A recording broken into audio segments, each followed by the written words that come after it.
Okay, we're discussing similar figures, particularly the ratio of the side lengths, the ratio of the perimeters, and the ratio of the areas. Let's start out with the first problem. We have two squares here. So we know that all four sides of the top square are 12 units in length, and all four sides of the bottom square are 6 units in length. So we're first asked to find the ratio of the side lengths. Let's start out. We have 12 units compared to 6 units. Our units cancel. We can write this as a fraction to start out with. When we simplify this, we get 2 over 1. Remember, a whole number can always be written as a fraction by putting it over 1. We can now write this as a ratio by saying 2 colon 1. Our ratio is 2 to 1 for our side lengths. We're now going to find the ratio of the perimeters. Remember, perimeter is adding up all the sides.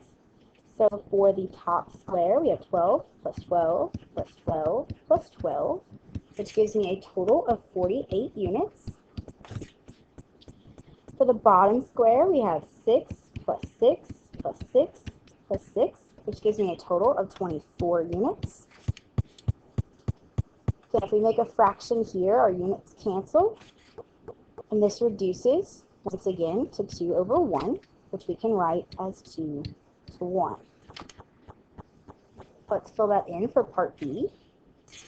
Now the ratio of our areas. We know that to calculate the area of a square, we use area equals base times height or length times width. You can call it whatever you like between length and width or base and height for a square.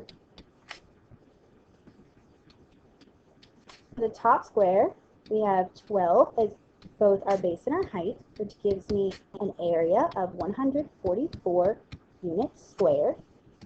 For my bottom square, I have a base and a height each of 6 units, which gives me a total area of 36 units squared. So the ratio of my areas, I have 144 units squared divided by 36 units squared. My units squared cancel. Simplify this fraction down to 4 over 1. And if I want to write this as a ratio, I would write it as 4 to 1. Let's fill that in up here for part C. We have a ratio of 4 to 1 for our areas.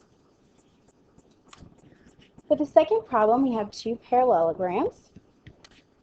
We're again asked to find the ratio of the side lengths. Now, we know that they are similar, so it doesn't matter which side length you start with as long as you pick the corresponding side length in the other figure. So in this case, 15 over 10 reduces to 3 over 2, which is 3 to 2. I could have alternatively picked 18 units to start with.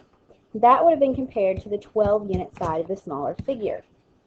Again, this would also have reduced to 3 over 2. As long as you pick the corresponding pieces, you will get the same ratio for your side lengths. Okay, the ratio of my perimeters. We know that perimeter is adding up all the sides by 15 plus 18 plus 15 plus 18 gives me a total of 66 units. For the large parallelogram, 10 plus 12 plus 10 plus 12 gives me a total of 44 units. For the smaller parallelogram, if I make a fraction here, this also reduces to 3 over 2 as 22 goes into 66 3 times and 44 2 times. So let's fill in that ratio. Part C, we're asked to calculate the ratio of the areas. We know that the area of a parallelogram is area equals base times height. Now, on these copies, you are not given enough information to calculate this value. I have to give you more information. This extra information has to be given to you. The height of the larger parallelogram is 12 units, and the height of the smaller parallelogram is 8 units. Again, this information must be provided to you. So for the larger parallelogram, if I'm using 12 as my height, I have to use 15 as my base. 15 times 12 gives me an area of 100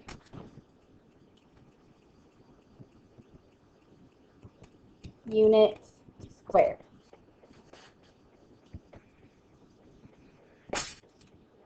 The area of my smaller parallelogram, if I use 8 as my height, then I have to use 10 as my base. 10 times 8 gives me a total of 80 units squared. So now I'm going to find my ratio of the areas. So I have 180 units squared over 80 units squared. My units squared cancel out. This reduces to 9 over 4, which I can write as 9 to 4.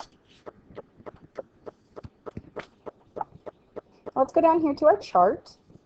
We know that sides are measured in units. Perimeters are also measured in units. Areas are measured in units squared. Let's give a variable to the ratio of our sides. So we're going to say A to B. Now let's go up and look at our examples.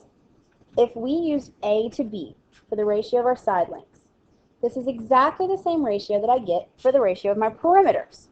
So the ratio of my perimeters is also going to be A to B. But the ratio of my areas is slightly different. How do I get from 2 to 4? Well, I can do 2 times 2. But 1 times 2 is not 1, so that doesn't work. I can do 2 plus 2, but 1 plus 2 is not 1. So what else could I do to get from 2 to 4? I could do 2 times 2, which is 2 squared. 2 squared is 4. 1 squared is 1. So that works for the first problem. Let's see if it works for the second problem. 3 squared is 9. 2 squared is 4.